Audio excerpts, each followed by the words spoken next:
February 12, 1733. The muddy banks of the Savannah River. The air, thick with the scent of wet pine and river silt, carried the sounds of a desperate beginning. Huddled on the deck of the frigate Anne, 114 English souls stared at a vast, gray-green wall of forest. They were not hardened adventurers. They were petitioners, handpicked by the trustees of the new colony of Georgia for their poverty and Protestant piety, lured by promises of land and a fresh start far from London's debtor prisons. Among them was a silk maker, his hands trembling not from the cold, but from the weight of expectation. He and the others had been given tools, seed, and a year's provisions, but as the Georgia shore loomed, the benevolent contract felt fragile against the wilderness. Their leader, General James Edward Oglethorpe, stood ramrod straight in his scarlet coat, a stark contrast to the muted landscape. He carried no royal charter in his pocket, but a utopian blueprint in his mind. This settlement, named for King George II, was to be a social and military experiment. No slavery, no rum, strict land limits to prevent the rise of a wealthy aristocracy. Every man would be a soldier farmer, a buffer between the prosperous Carolinas and Spanish Florida. As the first wattle and daub huts of Savannah were staked out on a geometric grid, Oglethorpe shook hands with the Yamacraw chief, Tomochichi, securing a fragile peace. The colonists worked, their blistered hands building not just shelters, but the first incarnation of a dream, a philanthropic, equitable society. But the Georgia soil, sandy and stubborn, resisted their European crops. The humid heat sapped their strength, and from the south in the Spanish fortress of St. Augustine, word was spreading of this new English toehold. The experiment was born, but its first test, against the land, against human nature, against imperial rivals, was just beginning. The idealism etched on Oglethorpe's face would soon meet the hard granite of reality. July 20th, 1739. A mulberry grove outside the Savannah settlement. The air was a suffocating blanket, buzzing with gnats and broken by the ragged cough of John Wesley, the colony's newly arrived minister. He wiped his brow, looking not at his sermon notes, but at a row of gaunt settlers trying to coax leaves from non-productive mulberry trees. The grand plan for a silk industry, the economic engine of the philanthropic dream, was dying. The worms were sickly, the thread poor. Around him, the worthy poor were proving to be poor farmers. The ban on slavery meant backbreaking labor for which their London bodies were unprepared. The ban on rum was universally despised, a moral straitjacket in a punishing climate. Whispers had become open debates, carried on the same southern winds that brought rumors of Spanish mobilization. In Savannah's dusty squares, a new faction was rising, the malcontents. Led by the vocal Scot Patrick Tailfer, they were settlers who had paid their own way, not paupers indebted to the trustees. They saw not a utopia, but economic strangulation. "Our lands are wasting," they penned in furious petitions to London. "Our people are starving. Carolina flourishes with Negroes, we decay without them." They argued that the colony's very survival depended on adopting the plantation model of its northern neighbor. Oglethorpe, now spending more time at the southern outpost of Frederica preparing for war, held the line, his authority absolute but stretching thin. The social experiment was fracturing along a fundamental fault line, idealism versus the brutal economics of the New World. The colony, conceived as a haven from inequality, was now a pressure cooker of discontent, its internal struggles about to be eclipsed by the thunder of cannon from Florida. June 15, 1742. The marsh grass flats of St. Simon's Island. Spanish Commander Manuel de Monciano lowered his spyglass, a grim smile touching his lips. Before him, the makeshift English outpost of Fort Frederica seemed vulnerable. His force of nearly 2,000, Spanish regulars, Cuban militia, and allied Yamasee warriors, outnumbered Oglethorpe's defenders 2-1. But more crucially, marching in his ranks were a company of black soldiers, formerly enslaved men who had escaped the Carolina rice plantations. For them, this was not an imperial skirmish. It was a war of liberation, backed by a Spanish king who promised freedom to those who fled Protestant masters.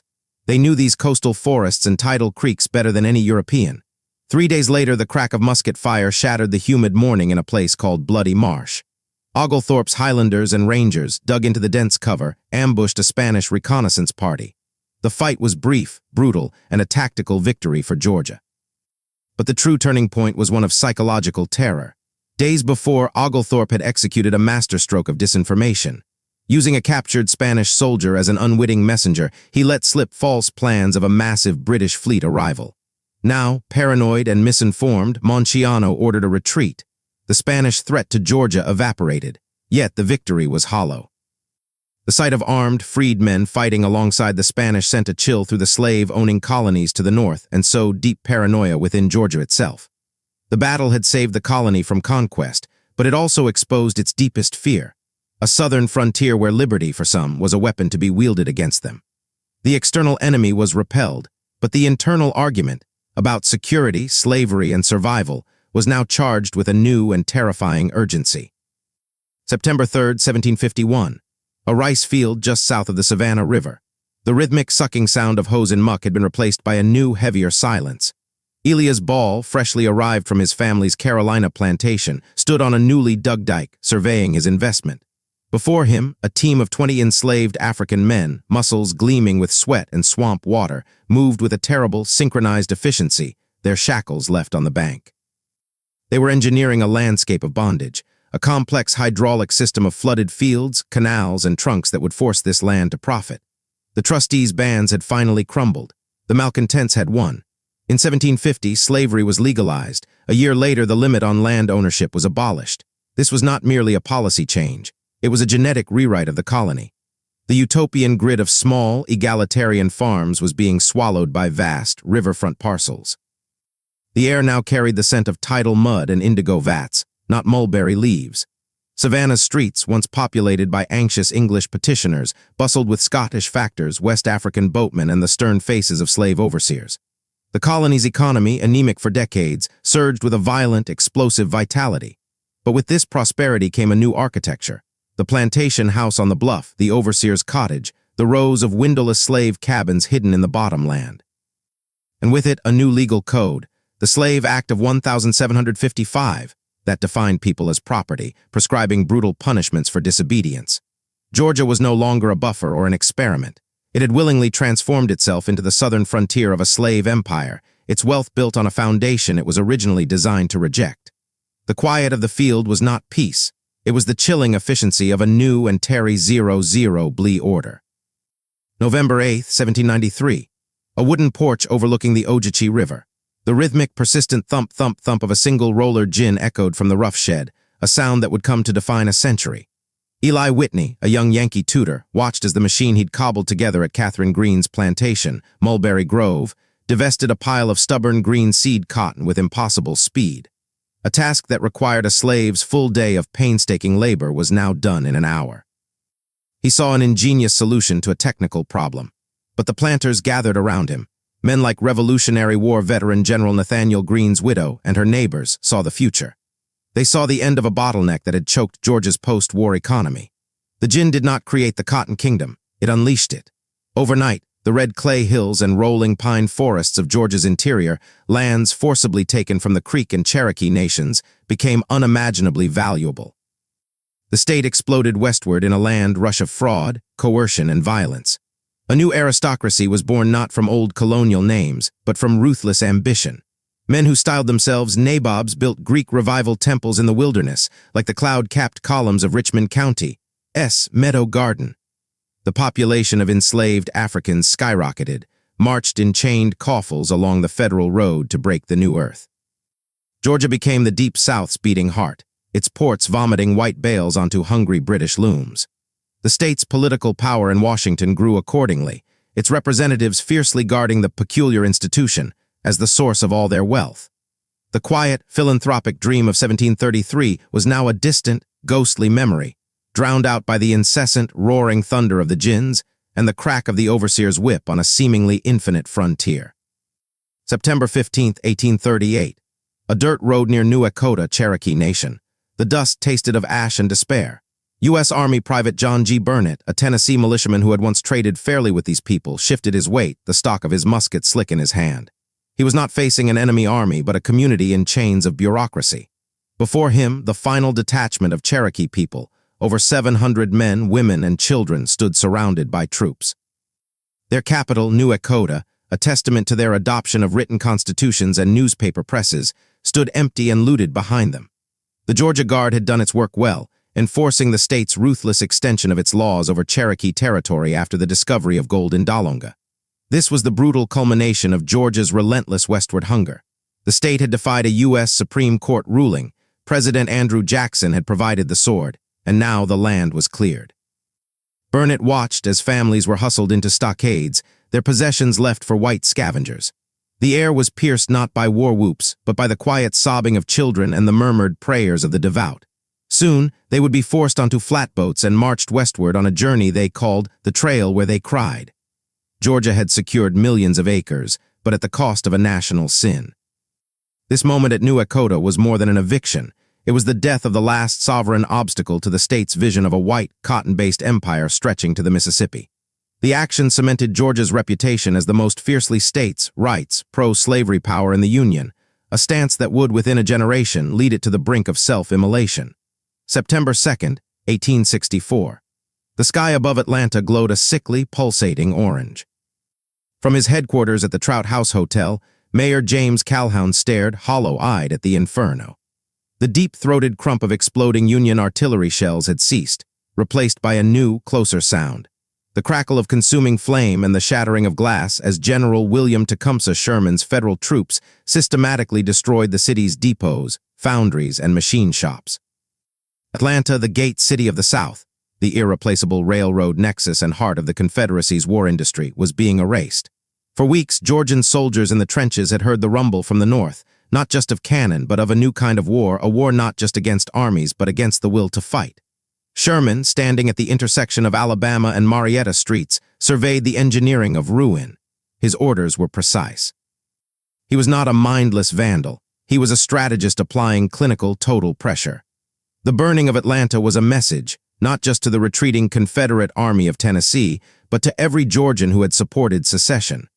The grand plantation houses, the bustling slave-traded cities, the political arrogance born of King Cotton, all of it was flammable. As the city's evacuated civilians, white and black, streamed down the McDonough Road into an uncertain future, the landscape of Georgia itself became the battlefield. The victory at Chickamauga a year prior was now a bitter, distant memory.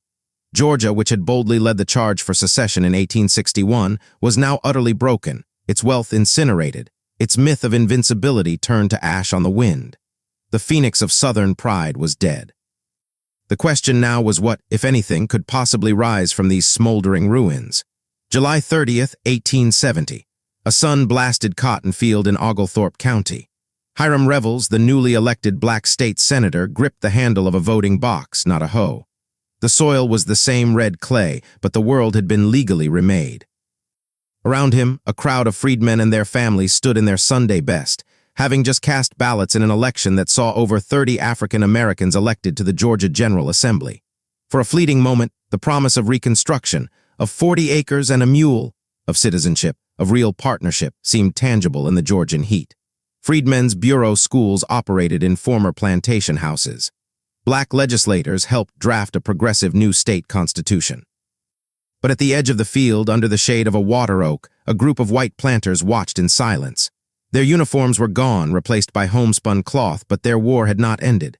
It had simply changed theaters. They spoke in low tones, not of ballots, but of the committee and the club. These were the early, shadowy cells of what would become a pervasive insurgency, the Ku Klux Klan. Their weapons were no longer mini-A balls, but night raids, economic coercion, and the unyielding threat of the lynch rope. The political revolution happening in Atlanta was being strangled in the rural counties, field by field, town by town. The Georgia legislature, under pressure from this relentless terror and federal fatigue, would soon expel its black members, claiming they had no right to hold office. The Reconstruction experiment in Georgia, born from the ashes of Atlanta, was being systematically, violently undone. The war between two visions for the state, one biracial and lawful, the other white supremacist and extra-legal, was being decisively won in the pine woods and cotton rows far from the federal garrisons. May 11, 1899. The Jasper County Courthouse lawn after sundown. The smell of kerosene and charred flesh hung in the damp air, a grotesque perfume masking the scent of spring honeysuckle. A crowd of hundreds, men, women, and even children, their faces illuminated by the dying embers of a pyre, stood in a silence that was not remorseful but satisfied. The body of Sam Hose, a black laborer accused of murder and rape, had been mutilated, dismembered, and burned over a slow fire for the collective entertainment of the community. The Atlanta Constitution had printed the train schedule for the spectacle. This was not the shadowy night riding of the Klan. This was public, ritualized terror, a civic event designed to etch a lesson into the very soul of the state. In Atlanta, a brisk, modern city rising from the old ashes, men like newspaper editor Henry W. Grady preached a new South of industry and reconciliation. But the lynching of Sam Hose and the hundreds like him exposed the brutal foundation of that new South. It was a system of control that required absolute subjugation. 2 years later, in 1901, the white political establishment moved to codify this mob rule into law. The pioneer election referendum disenfranchised nearly all black voters and many poor whites through poll taxes, literacy tests, and the grandfather clause. The color line, drawn in the dirt after Reconstruction, was now cemented in the state constitution. Georgia had systematically, legally, eliminated the African-American voice from politics, ensuring the plantation mentality would reign in the age of the factory and the skyscraper. The phoenix that rose from Sherman's fires was not a new Georgia, but a hardened, more rigidly segregated one, its progress built on a bedrock of state-sanctioned terror. February 3, 1891. A cluttered back room of Jacobs, Pharmacy, Peachtree Street, Atlanta. The sharp, medicinal scent of carbonated water mixed with vanilla and cola nut extract filled the small space. Asag Griggs Candler, a pharmacist with the piercing eyes of a zealot, meticulously recorded another sale in his ledger, 9 gallons of Coca-Cola syrup. The concoction, invented by the ailing Dr. John Pemberton as a patent medicine, was now his. Candler didn't just see a fizzy tonic, he saw a system. He had spent $2,300 to acquire full rights, not to sell a drink in a single soda fountain, but to sell the syrup to every soda fountain in the growing South. His was a new kind of empire, built not on land or labor, but on brand, secret formula, and franchising. While Georgia's rural counties languished under the Crop-Leon system and Jim Crow, Atlanta, powered by men like Candler, became an engine of a different kind of capitalism. Coca-Cola's success created a blueprint, a Southern product, shrouded in mystery, marketed as a wholesome, universal pleasure that somehow transcended, while carefully not challenging, the region's racial and social divides. Its ads featured smiling white faces in an idealized world. The company's rise bankrolled universities, hospitals, and political careers, forging an urban, business-oriented power base that would eventually clash with the state's rural courthouse gangs. The drink that began as a morphine substitute for a wounded veteran became the sweet, effervescent symbol of a new South myth. It offered Georgia a new identity, one of global ambition and palatable progress, even as the bitter aftertaste of its old history remained, unacknowledged in the glass. March 19, 1943. The sprawling, sulfurous complex of the Bell Aircraft Plant in Marietta. Riveter Annie Lee Williams, her hair wrapped in a red polka dot scarf, leaned into the deafening roar. Before her, the sleek aluminum skeleton of a B-29 superfortress took shape under arcs of blinding white welding light. She was one of over 30,000 Georgians, white and black, men and women, from the mountains and the coastal plains, who had poured into this converted cotton field to build the instruments of a world war. Georgia's landscape was being transformed again, not by plantations, but by the War Department. Fort Benning became the world's largest infantry school.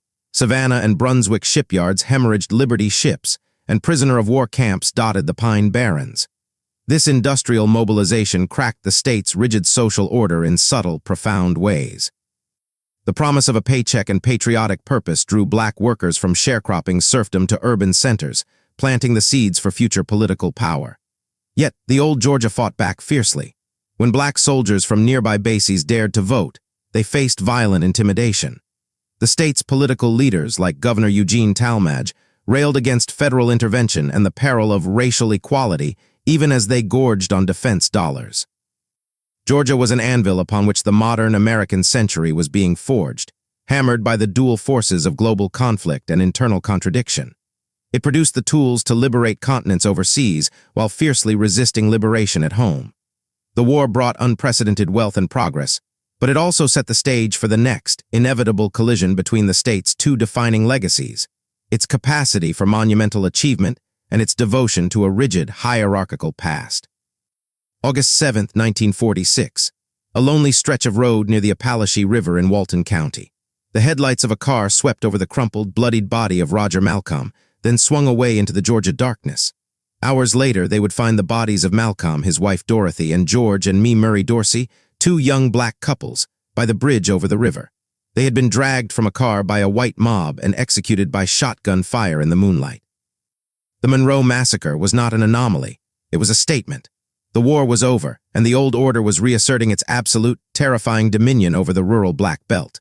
This brutal violence was the enforcement arm of a political machine, the county unit system. Crafted in 1917, it was Jim Crow's electoral masterpiece, a rigged game that gave tiny, rural, white-dominated counties political power far outweighing the growing cities. It kept the Talmadge dynasty and his arch-segregationist successors in power, making Georgia effectively a one-party, white supremacist state. But the winds were shifting. In 1962, a federal court struck down the county unit system. The following year, as Martin Luther King Jr., born on Auburn Avenue in Atlanta, penned his letter from a Birmingham jail, a new coalition of black voters and urban whites finally found a political voice. The era of the rural courthouse gang's absolute rule was ending. The state stood at a crossroads. One path pointed toward the violent defiance of a Lester Maddox, the other toward the cautious, business-minded moderation of an Atlanta increasingly calling itself the city too busy to hate. The battle for Georgia's soul was moving from the pine woods and bridges into the halls of the newly integrated state capitol. November 2nd, 1976. The ballroom of the Hyatt Regency Atlanta, a space-age atrium soaring 22 stories high. A roar erupted, not from a rural courthouse square, but from a crowd of media advisors, young activists, and business leaders. On stage, a grinning, toothy man from the tiny peanut farming town of Plains clasped his hands overhead. Jimmy Carter had just been projected the winner of the presidential election. His victory was a paradox that could only happen in a new Georgia. He was a Southern Baptist Sunday school teacher who spoke unabashedly of racial reconciliation, a rural businessman who embraced globalism, a nuclear physicist, and a peanut warehouseman. He sold the nation on a Georgia and a South that was moral, competent, and reformed. Carter's rise was the ultimate symbol of Georgia's Sun Belt metamorphosis. Atlanta's Hartsfield Airport was becoming the world's busiest, a concrete node in a global network. The old agrarian economy was now diversified by finance, logistics, and film. But the revolution was incomplete. As Carter took the oath of office, a former Georgia state senator named Newt Gingrich was pioneering a new, confrontational style of politics in the suburbs of Cobb County, one that would harness Sun Belt growth, white suburban anxiety, and a powerful sense of traditionalism to build a different kind of national majority. The state's power no longer flowed just from cotton or Coca-Cola, but from its role as a national bellwether. Georgia had become a testing ground, a place where the unresolved tensions of its past, the ambitions of its present, and the demographic currents of its future were in a constant, high-stakes negotiation. The struggle was no longer just between North and South, or urban and rural, but over who would control the narrative and the machinery of the new South itself. July 27, 1996. The new Olympic Stadium, a cauldron of light and sound in a once blighted sector of Atlanta's west side. The roar of 85,000 voices from every corner of the globe shook the steel girders as Muhammad Ali, his hand trembling from Parkinson's, reached to ignite the Olympic flame. For Billy Payne, the Georgia lawyer whose impossible dream this was, it was the pinnacle. The Centennial Olympic Games were to be Georgia's ultimate coming-out party, a $2 billion declaration that it was a compassionate, progressive, world-class state. The world saw a gleaming, diverse, bustling metropolis.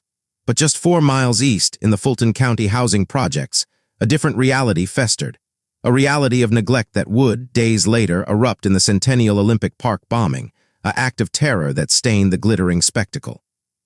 The Olympics, like Sherman's fire and Coca-Cola's rise, changed Georgia's physical and psychological landscape.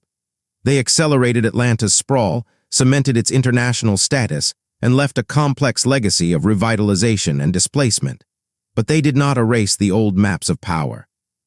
2 decades later, in the cramped county election office in Americus, Sumter County, Stacey Abrams, campaign volunteers watched as every single absentee ballot from a predominantly black senior living facility was challenged under an exact match signature law. It was 2018, and Abrams' historic gubernatorial bid was being thwarted by the modern descendants of the county unit system. Voter purges, precinct closures, and exact match laws that disproportionately affected minority voters. The battle had moved from the courthouse lawn to the server farm and the Secretary of State's office. Georgia's story, from its philanthropic lie to its phoenix-like rises, had always been a battle over who belonged, who was heard, and who controlled the future. The instruments had changed, from land grants and slave codes to gins and gins, from torches and lynching ropes to poll taxes and pixel-perfect signature matches.